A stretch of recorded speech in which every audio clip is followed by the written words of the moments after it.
This is J. Krishnamurti's fourth public talk in Madras, 1978. We have been talking about the art of listening and the art of observation and I'd like to a little bit talk about the art of learning.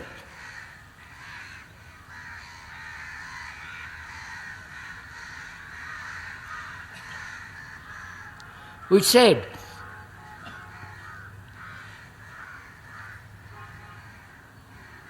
the art of listening is not to translate what you hear into your own particular jargon, into your own particular vernacular or Sanskritized English, or your own particular language, but to listen to actually what is being said without making an idea of it, which I'm afraid most of us do. We never listen to the thing itself, but make something out of it, either to suit ourselves or make it fit into our own particular way of thinking. That obviously prevents actual listening. And also, we are talking about the art of observation. To observe without distortion, without our particular prejudices and all the idiosyncrasies and tendencies to interfere with what we observe. We talked about that at some length also. Because when you observe something, especially yourself, without any distortion, without liking or disliking, without the idea of punishment and reward, then that which you observe freely, yourself, undergoes a radical transformation.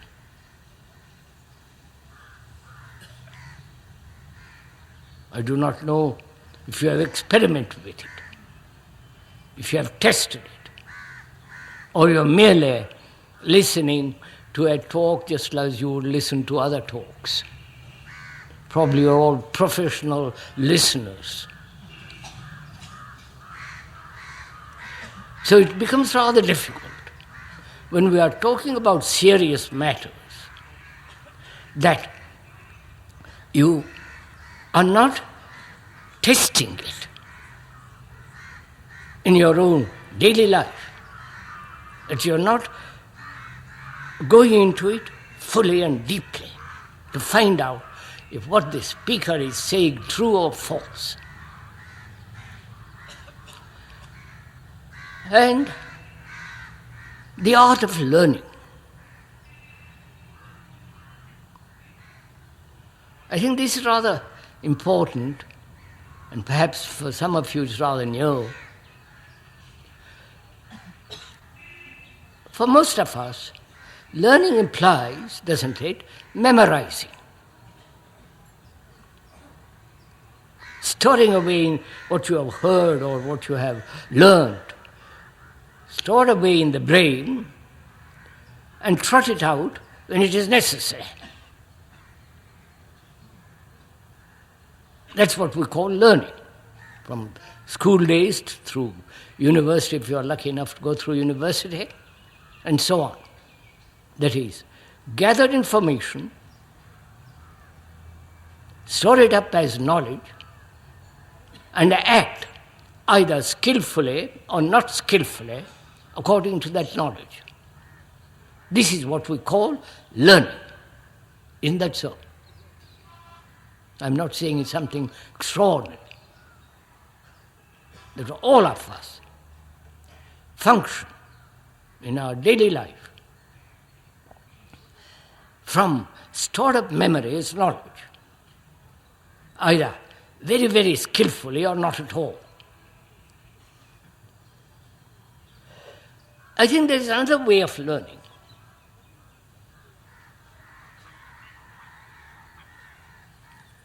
Which is not only to store up knowledge, because we must have knowledge to function in daily life, technological, engineering, mathematical, professorial and scientific, doctor and so on. You must have that kind of knowledge. But there is, I think, a way of learning which is not repetitive, which is not routine, which is not institutionalized way of thinking, tradition, but entirely different. This I would like to begin, if I may, to talk about it, and perhaps we can both communicate with each other what the speaker means by learning.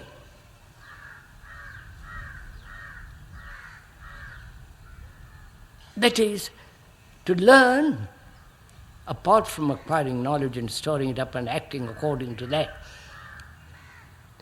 but learning without storing up knowledge. Learning to have an insight into the problem of existence or problem of poverty, problem of religion, organization, to have an insight into it, which is not intellectual, not analytical, but to have clear sight in that and act instantly according to that. Am I making any sense?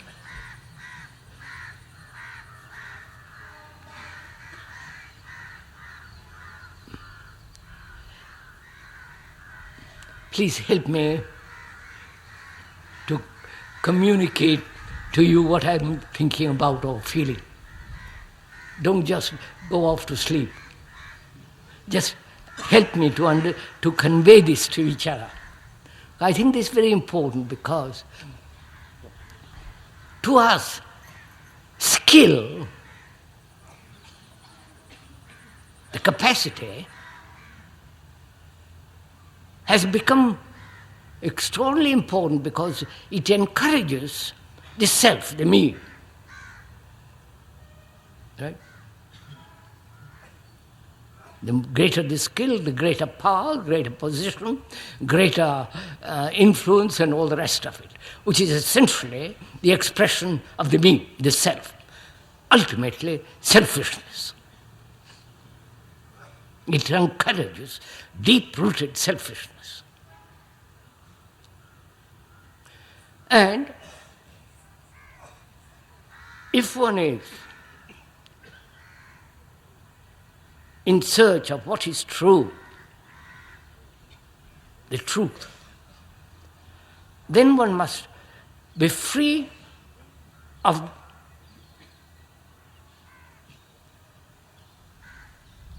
those activities that are merely memorial, right?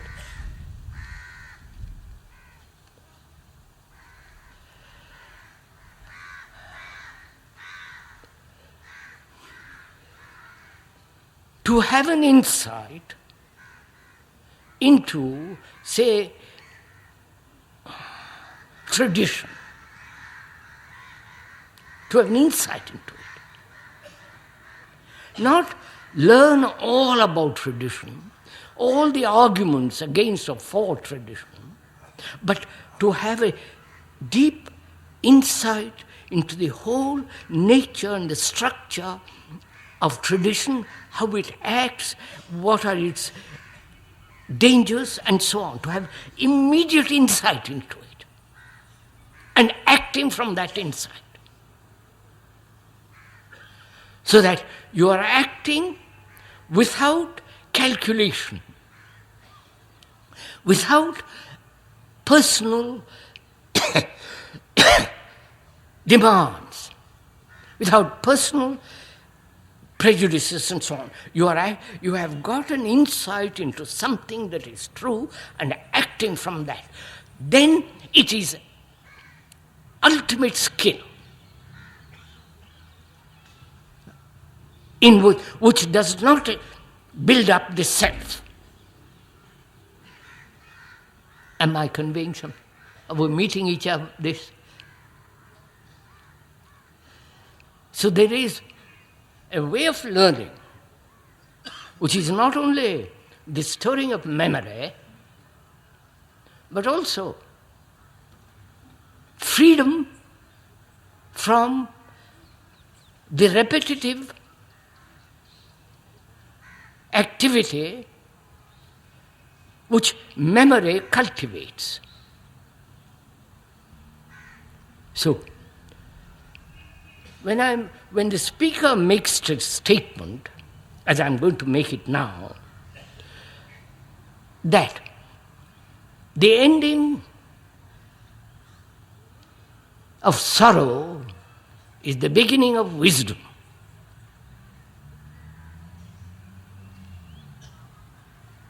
The ending of sorrow is the beginning of wisdom. How do you receive it? What is your immediate reaction to it? Not calculated reaction, not argumentative reaction. You hear a statement of that kind. How do you respond to it? Do you say, I've heard this before? Who said it? I don't quite remember. Is it so? It sounds rather good, but has it any validity? Are you comparing what is said, that statement, with somebody else's? Or you have immediate insight into it and see the extraordinary truth of it.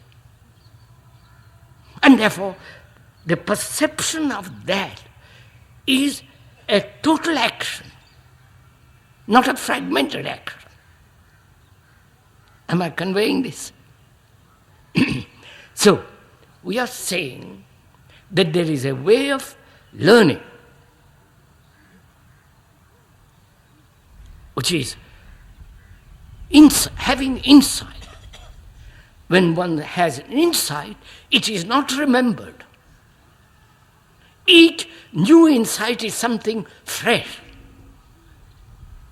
Therefore, action then is constantly not only it is not repetitive, but constantly creative. I wonder if you get all this. We'll go into it as we go along, because we're going to talk about, as we talked about yesterday, we talked about yesterday fear. How every human being has this burden of fear. And we went into it. We said that fear is the movement of time.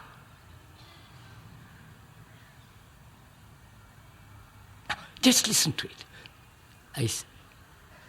The speaker says, fear, you know fear, don't you? Fear is the movement of time.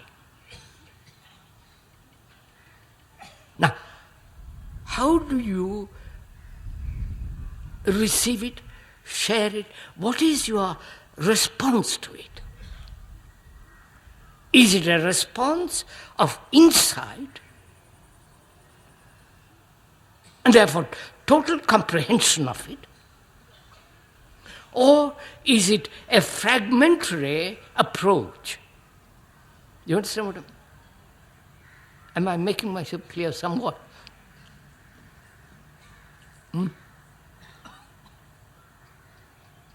I said, fear is the movement of time. Thought is movement. Right? So thought is the movement of time. Thought is the response of memory, knowledge, which is the past. So, thought springs from the past, modifies itself in the present, and goes on, which is a movement. From the past, through the present, to the future. It's a movement. All movement implies time. To go from here to Bangalore, your next village, or whatever it is, it requires time. So, thought is the movement of time. Right? At least verbally be clear on this. Intellectual, if you would prefer. I personally don't like the word intellectual because it's a rather shoddy word. The intellectuals have, I'm afraid, have done great harm in the world. Because they first encourage you to be communists. It's a marvelous thing will happen. And later on they get disillusioned from it. They withdraw and you are stuck. This is happening all over the world all the time. So I'm rather wary of the intellectuals. So, when one says, as a speaker says, fear is the movement of time, do you capture the significance of it and see the depth of it instantly? Or your mind is arguing with it, or drawing a conclusion from it. You see the difference?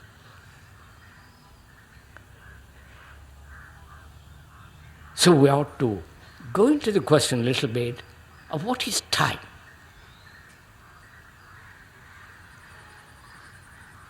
There is obviously the time by the watch, chronological time.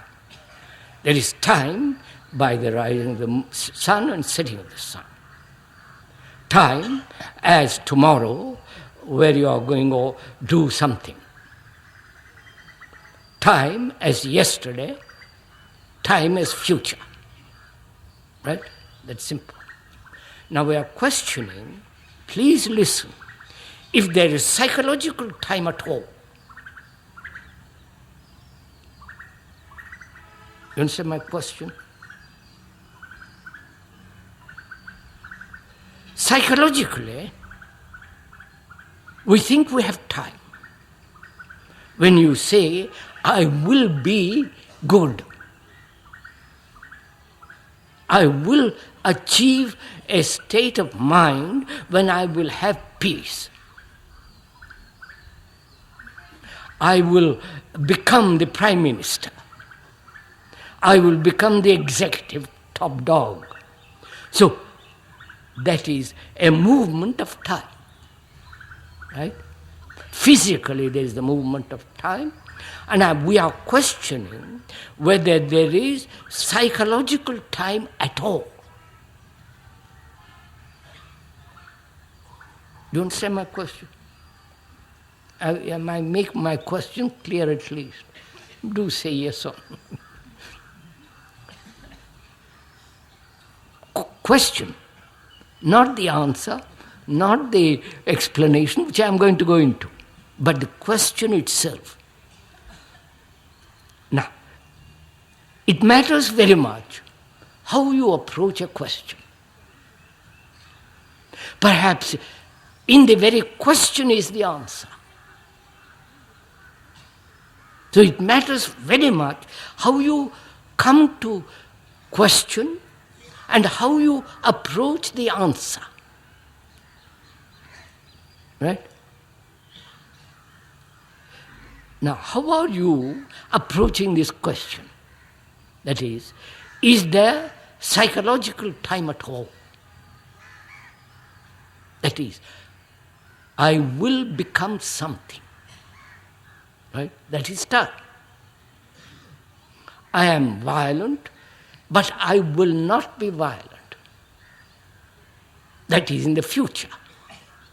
So that means time. I am unhappy, but I will become happy, granted certain things and so on and so on. So all that implies time, psychologically. That is, I have had an experience which was extraordinary, lovely, beautiful, etc., and it has gone, and I hope to have it again. And I go after gurus and all the blows. So, all that implies psychological time, right? The moment you use the word I will, that implies time, psychological time. So the speaker is questioning whether such time actually exists at all. Do you understand my question? How do you approach that question?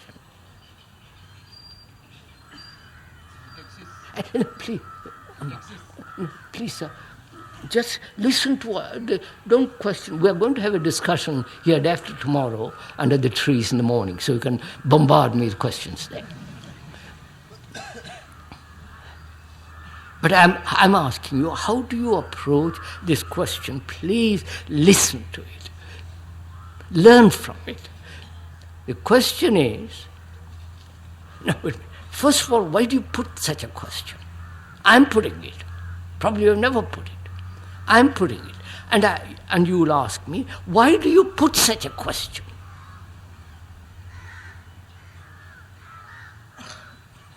I will tell you why I put it.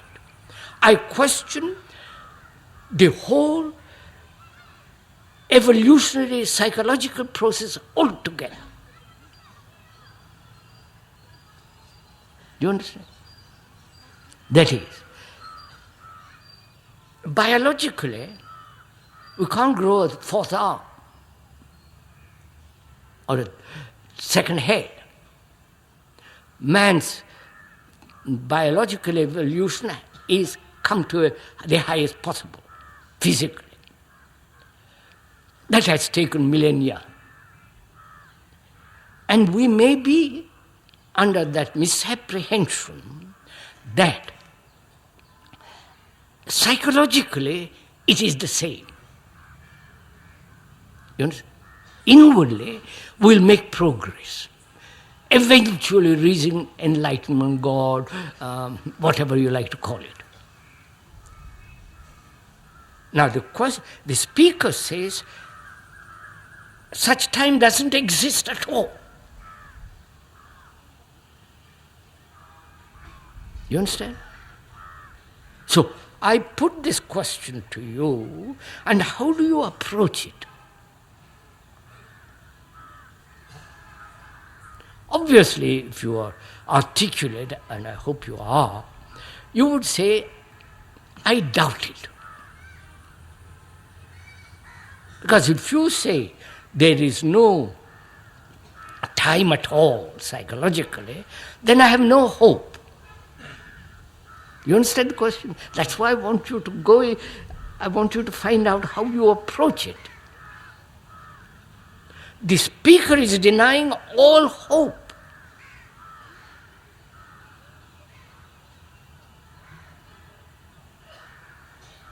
Therefore, you must receive it with a shock. It must be a shock to you if you really understood it. So are you approaching the question with a shocked mind, or are you saying, now let me listen? You understand? Let me find out. Let me learn. Not memorize. Let me have an insight into this enormous truth. It may be enormous truth or enormous lie. You understand? So it matters immensely how you approach the question, any question.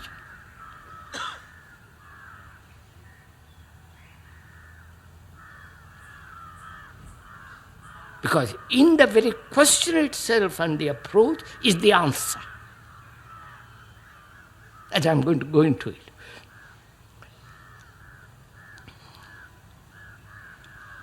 Phew. Are you working with me? We're working together? Or are you merely casually listening? You understand?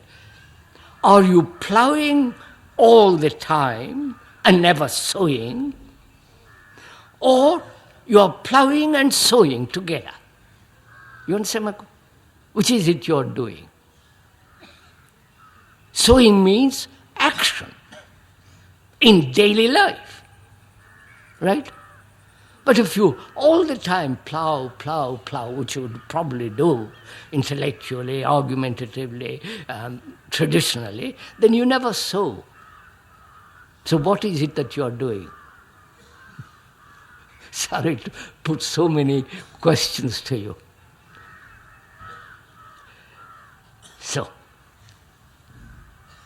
we are asking, is there psychological time at all? You understand my meaning now?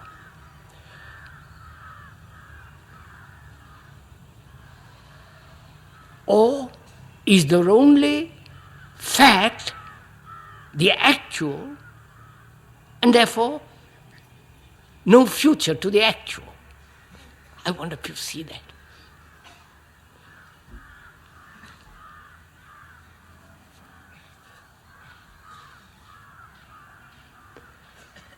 Look, sir, we are educated from childhood, religiously as well as sociologically and in every way, to live in a world of duality, right? Not only the duality man, woman, and darkness and light, but psychologically, inwardly, to live in a world of opposites, right? And these opposites are endless corridors. Right?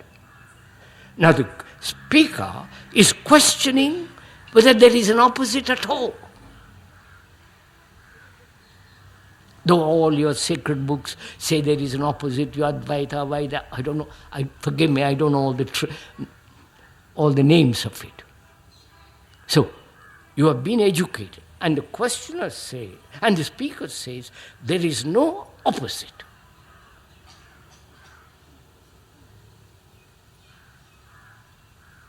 Only what is. Right? Just go into, play with it.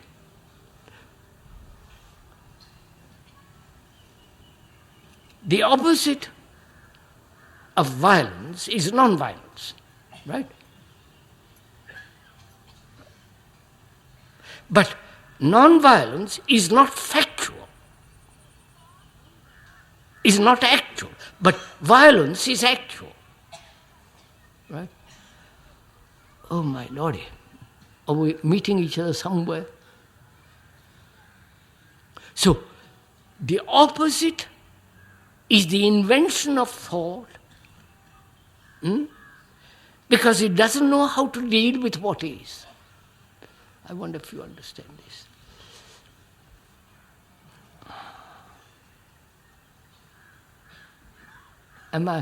Are we meeting each other somewhere? Please. I must go on because I have a lot to talk about.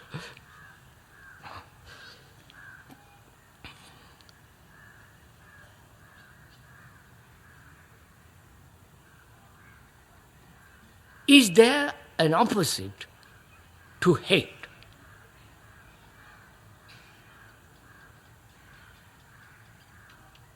or only the fact of hate, the actuality of that feeling, and not the opposite of it.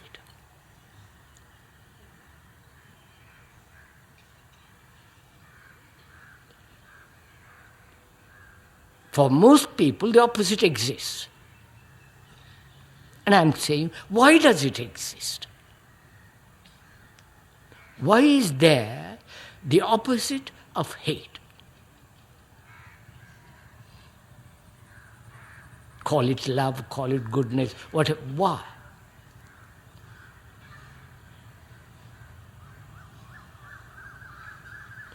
Is it because we don't know how to deal with the fact of hate, what is?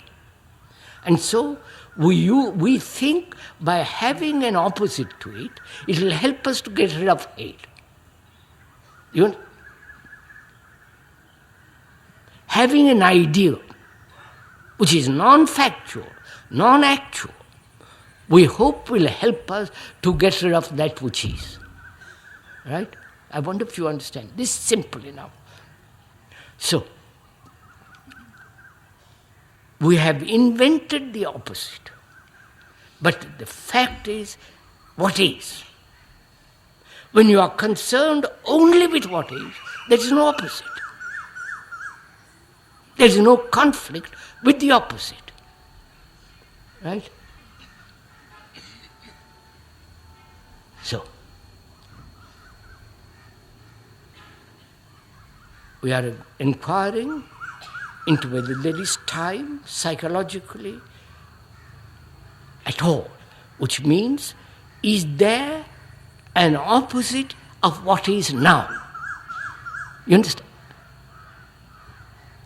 I'm in despair because I lost my son, I've lost my job, I've lost my grandmother, whatever it is. I'm in despair.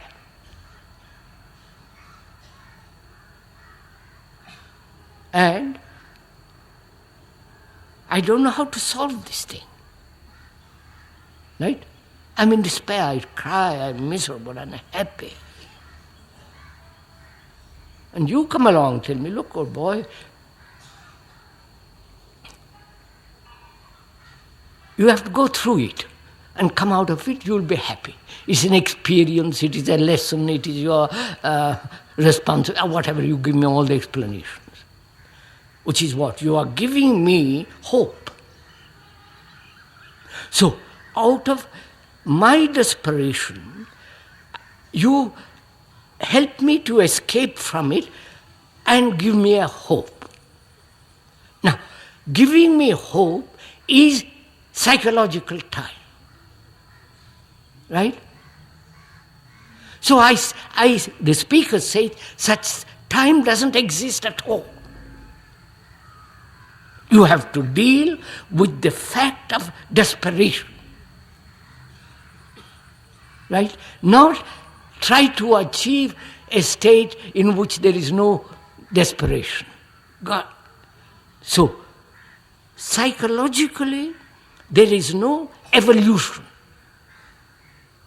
There is no I becoming better and better and better and better, which is sheer nonsense anyhow.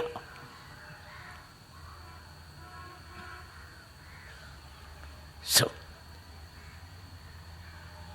time exists only in relation to knowledge and its action where it is absolutely necessary. Otherwise, there is no other time. Do you understand what it means? Either you live totally, completely now and never again, which means a terrible statement to accept. I wonder if you see that. Because it takes away from you every sense of hope.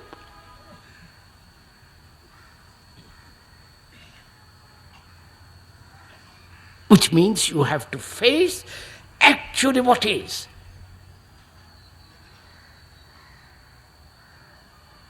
And not try to cultivate its opposite. You understand now? So you are now confronted with actually what is going on.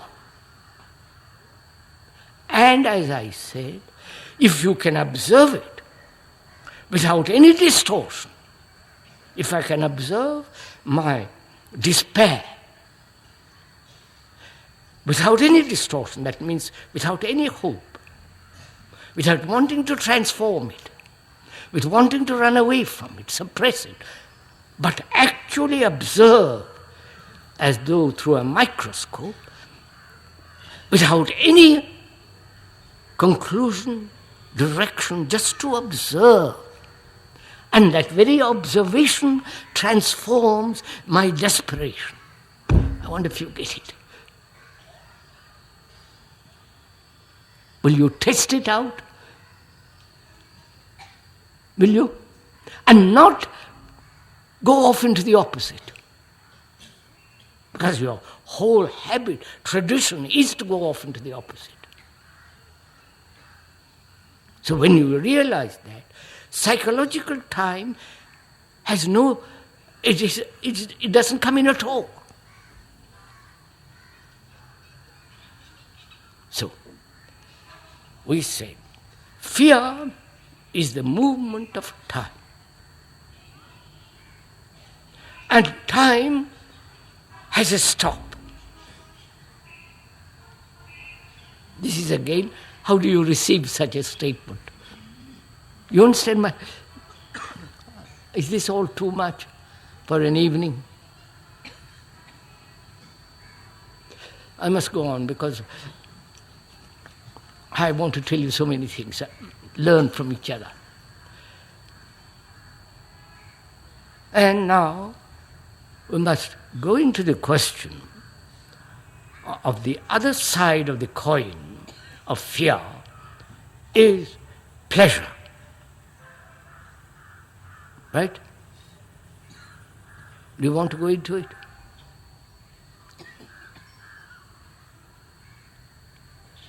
What is pleasure? And why does man, throughout the centuries, millennia, pursue this thing at all costs, pleasure? Why? Why do you, as a human being, pursue pleasure and avoid fear, and all the rest of it? Pleasure, not only sexual pleasure, but pleasure of a position, status, pleasure of having a very good body, pleasure of achievement, pleasure of success, pleasure of possessing money, and so on, so on, so on. You're following all this? Why do you pursue pleasure? And it has become tremendously important in life. Why? Go answer these questions. When you go to a guru and obey all the silly things he trots out, and it gives you great pleasure to follow him, why? And doesn't give you pleasure now sitting here listening to the speaker? I doubt it.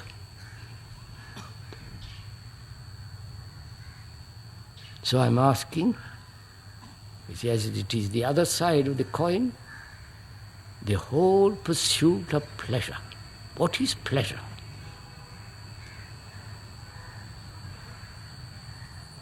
When there is when at the moment of pleasure, second,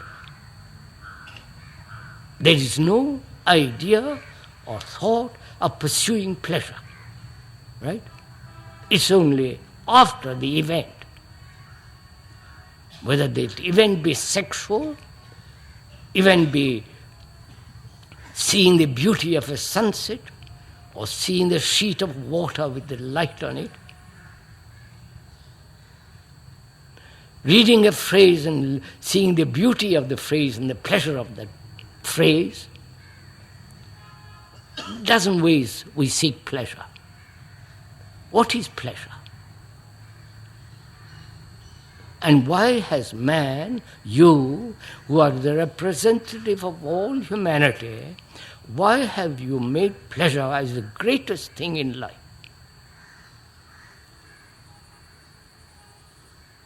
Right?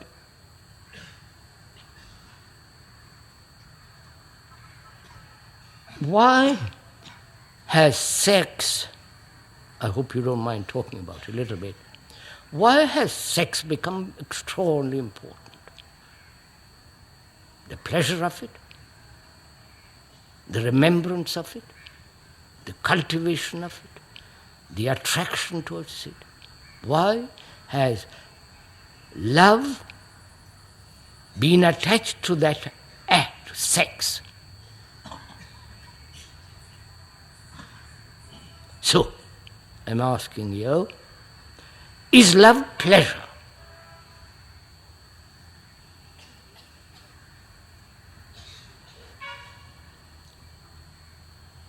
Is love desire, which is a form of pleasure? I desire to have a car, and that gives me great pleasure in possessing the car. So desire, which is so condemned by all religious people, and because of this condemnation, it is said for any man who would be a religious person, there must be free of desire, which is absurd. So we are going to question everything and find out a way of living where there is only immediate action from insight, not from calculation. We've been to that. So what is pleasure? Why has man throughout the ages given that as the greatest thing? Look into yourselves, sir. Don't just listen to me. Find out. Learn from it. Is it because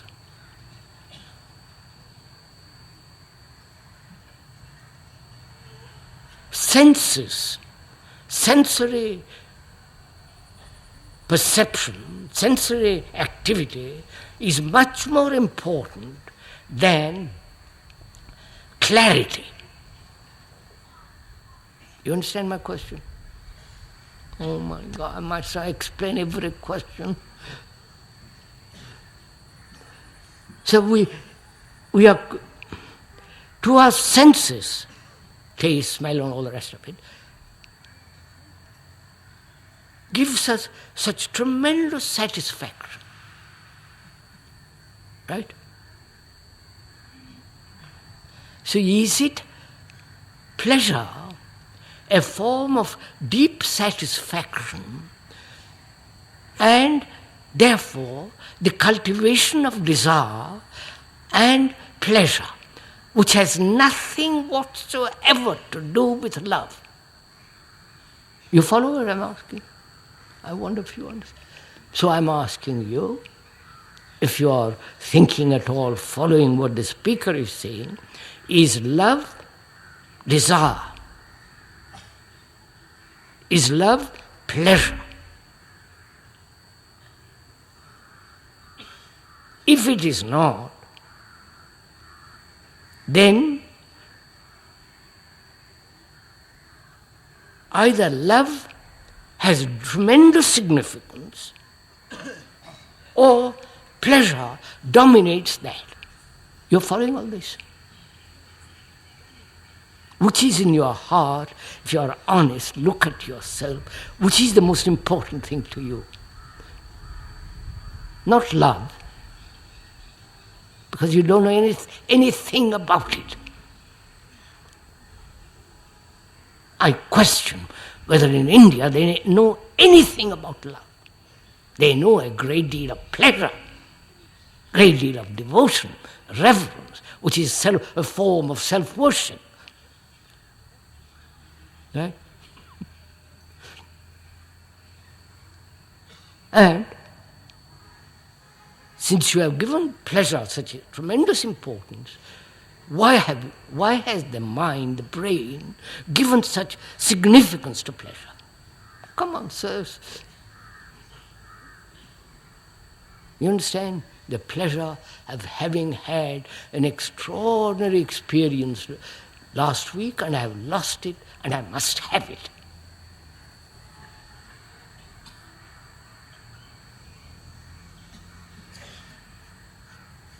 Pleasure of position, pleasure of, you understand, pleasure. So, is pleasure the movement of thought?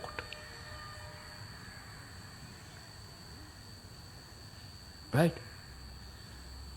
As we said, fear is the movement of thought and time. Right? And so we're asking, is pleasure also the movement of time? Look, oh, come on. I see a beautiful thing, a beautiful house, a beautiful woman or a man. The perception of beauty is natural. Otherwise you are dead, paralyzed, to see something beautiful and to see it completely. That's natural. But the perception is interrupted by thought. I would like to have that house. It's so beautiful, I wish I could live there. Right? So, see the beauty of the house and not let thought come into it at all. You understand what I'm saying? Huh? Do you understand this? Because moment desire comes into existence, pleasure begins. But if you see the beauty of something and let it remain with it and not move with the flow of desire. I wonder if you understand this.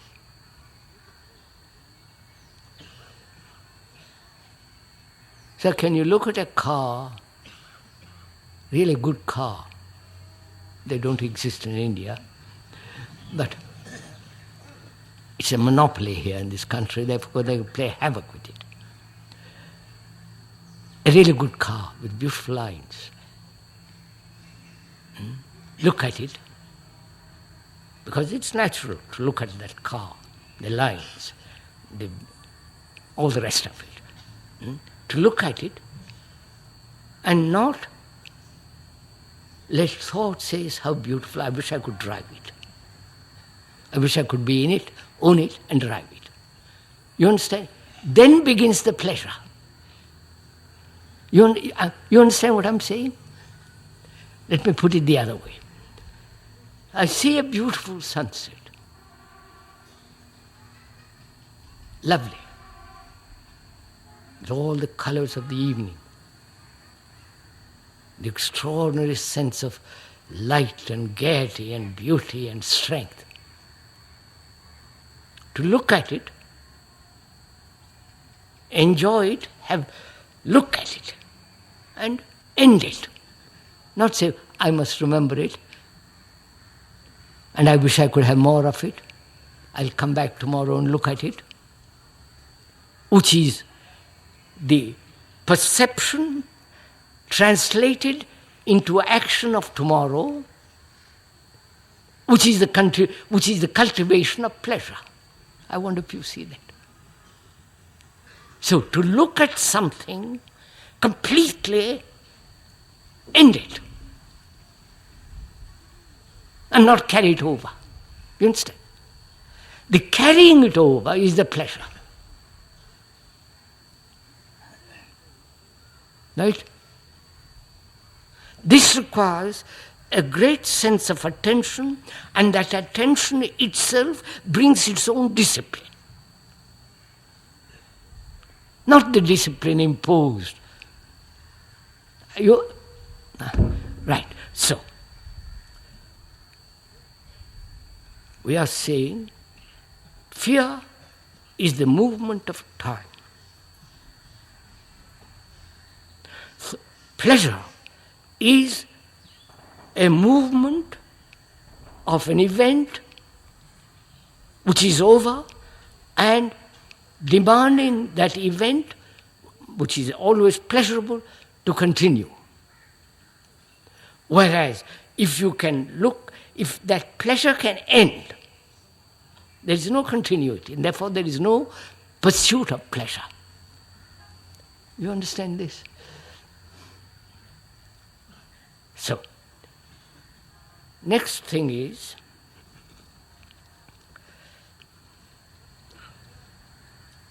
we've got 20 minutes so we can go into it. I want to find out what love is. Don't you? Don't you want to find out what the true factor, true nature of love? Don't you? Do you?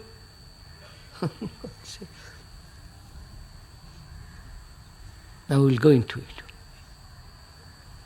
First of all, when there is fear, is there love?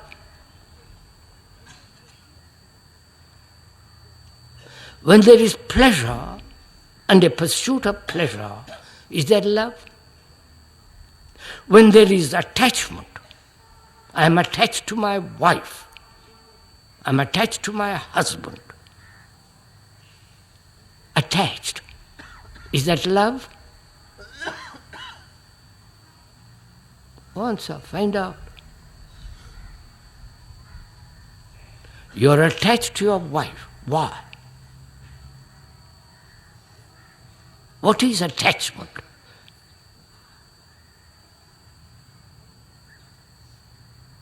The pleasure she gives you, sexually or otherwise, and the image you have about her, gratifying or not, all the rest of it, and you are attached. And because you are attached, and because of the pleasure of that attachment and possession,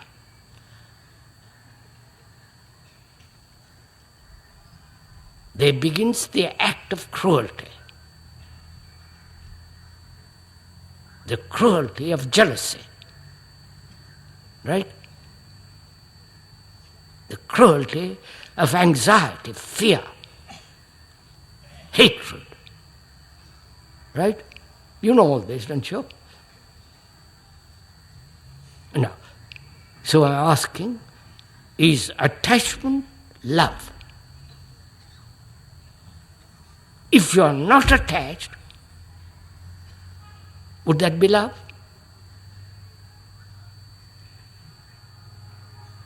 Then you might chase another woman, another man. And when there is jealousy, is that love?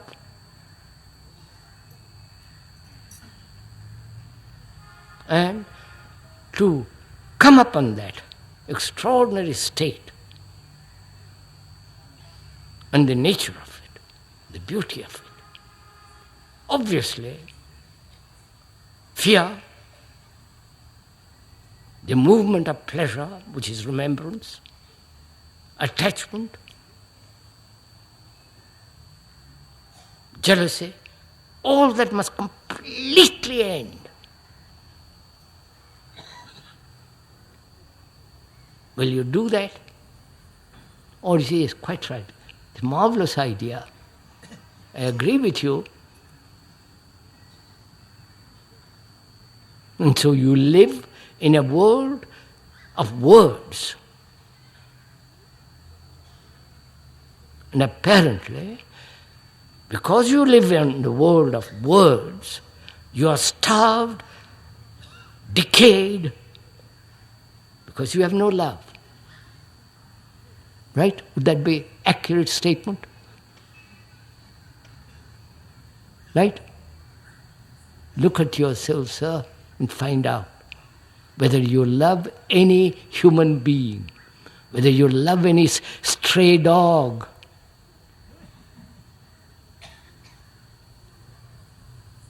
whether you love the skies, the beauty of a tree, a flower, or you're so tremendously caught up in your own cocoon that you have no time or regard for anything else. What says? Find out. Because if you have no love, you are dead people. You may be very clever. You may be great pundits, scholars, specialists. But if that thing is not, you have no right to exist as a human being. I know. You will smile at this. You will see the reason of it, the logic of it, the sanity of it, but you will go on your own way. Right? And that's the tragedy of this country. They are very good analyzers. They are very good at arguments, theories. But when it comes down to action, they are dead. Right, sirs? So what will you do? Without love,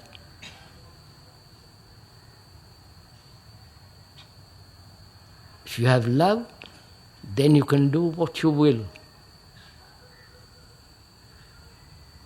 Because you have no love, with all the gods, all the gurus, all the nonsense that's going on in this country. Do you understand all this, sirs? So, as love is not to be cultivated,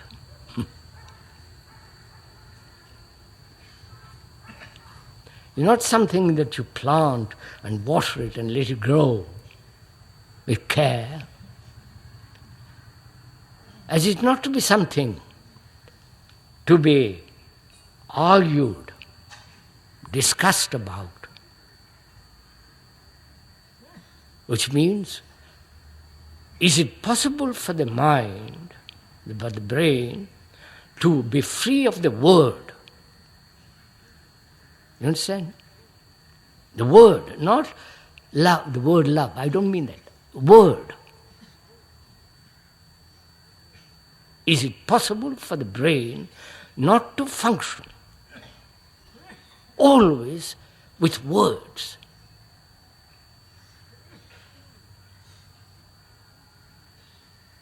Because we are slave to words. The Hindu, the Muslims, the Christian, the communist, words. So can you observe the slavery of the mind to words?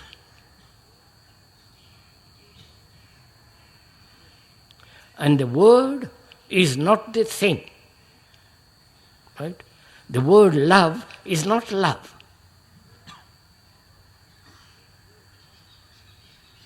So the word is not the thing. So the description is not the described. But to you, the description is satisfactory. That's good enough. Right? Right? So the symbol, the shadow, is more important than the fact.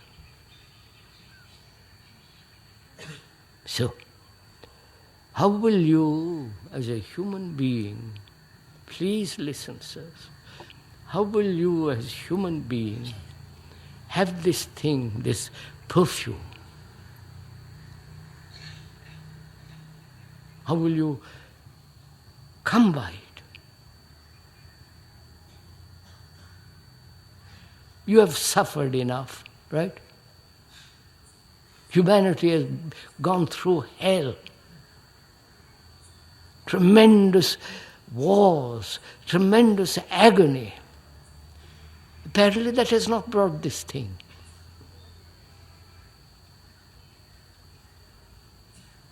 All your reasons, your theology, your gods, your gurus, your scriptures have not brought this thing to you. You understand, sir?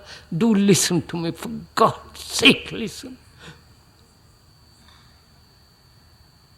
Your organizations, institutions, none of them have brought this to you.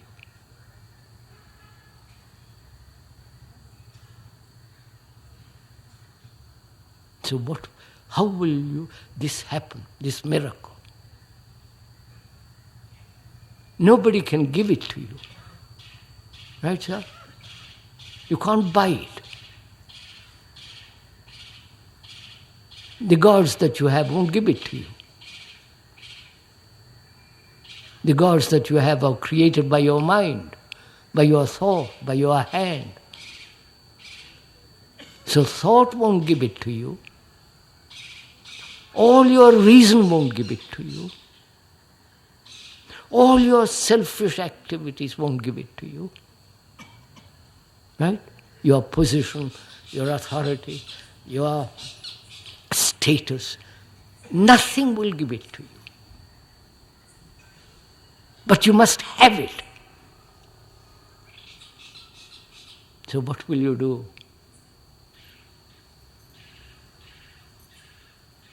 So please, what will you do?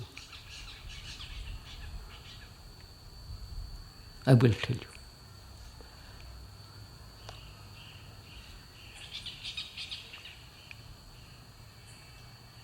Sir, are you hungry for this?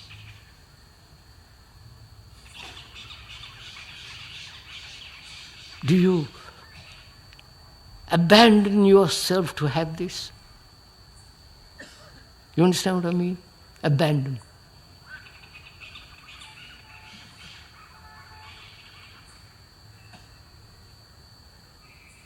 You must say, will you give up one thing, attachment? Give it up. And face what happens if you give it up. You understand? Immediately fear will arise. Won't it? Right? Right, sir? Fear will arise when you let go.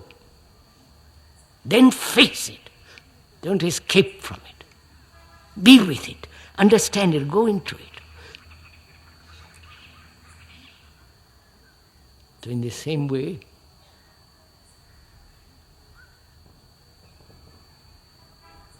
if you really deeply are concerned with the nature of love and beauty, then it will come. But you must do something for it.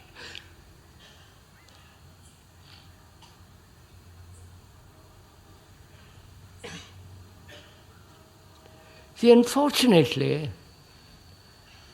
we are educated in terms of reward and punishment.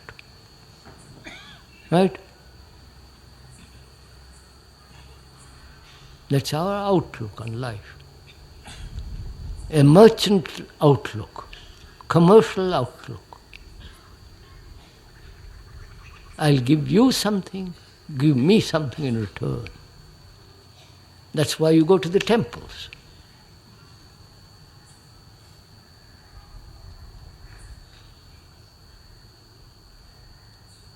Now,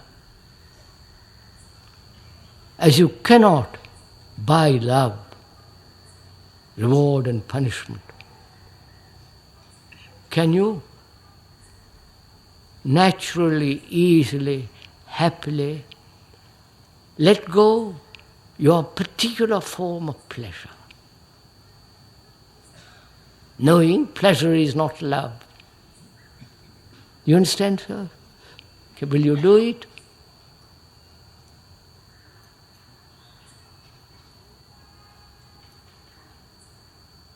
Sir, look,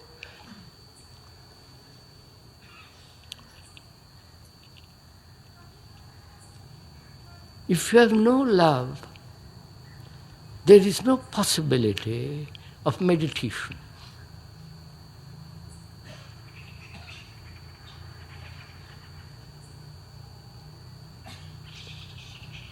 Meditation means first putting everything in its right place.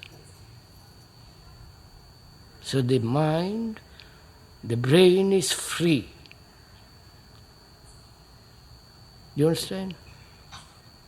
Putting everything in its right place. Your knowledge, your sex, your relationship, and so on, in its proper order, in its proper sequence. Like an engineer. Everything must be in sequence, otherwise you cannot build a bridge. So, meditation implies that you have established order in your life. Otherwise, when you meditate, you go off into an illusion.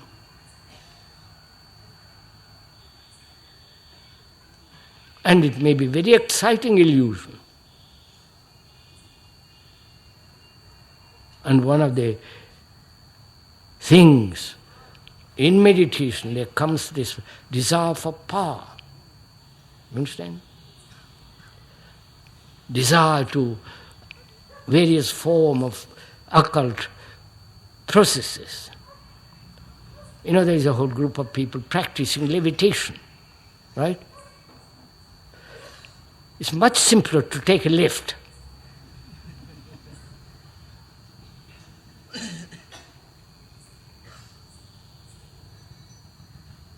So, unless you have laid a foundation in your daily life,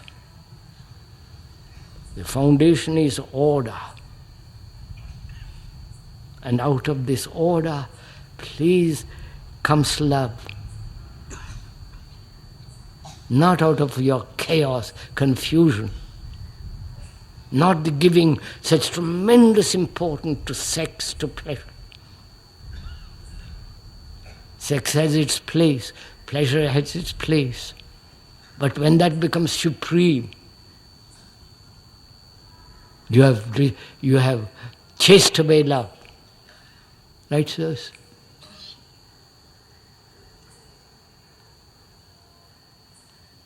So, we said, fear is the movement of time. Pleasure is the movement of a remembrance of an incident that has given you delight, which is also the movement of time. And where time exists, there is no love.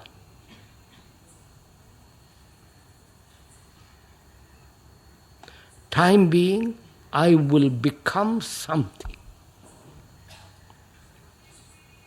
I will become non-violent. I will become good. So the speaker says, there is no such time. There is only what is.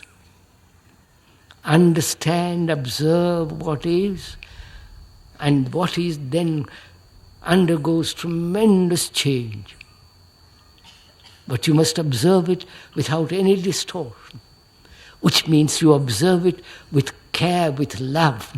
You understand? So can you observe your violence with affection? Can you? Because then you don't condemn if you observe something with affection. You don't deny it. You don't suppress it.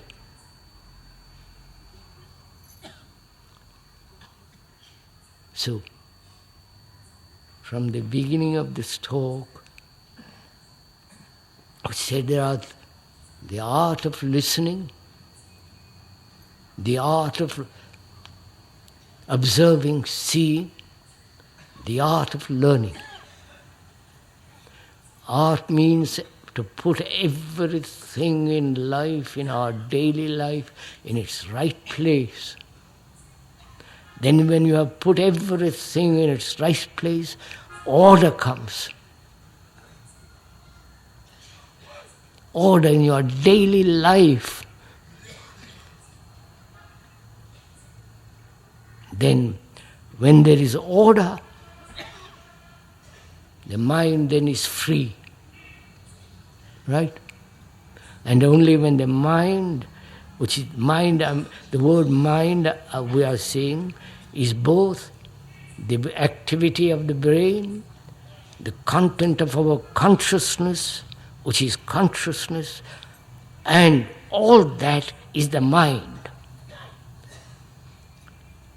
When you have put everything in order, the mind is free.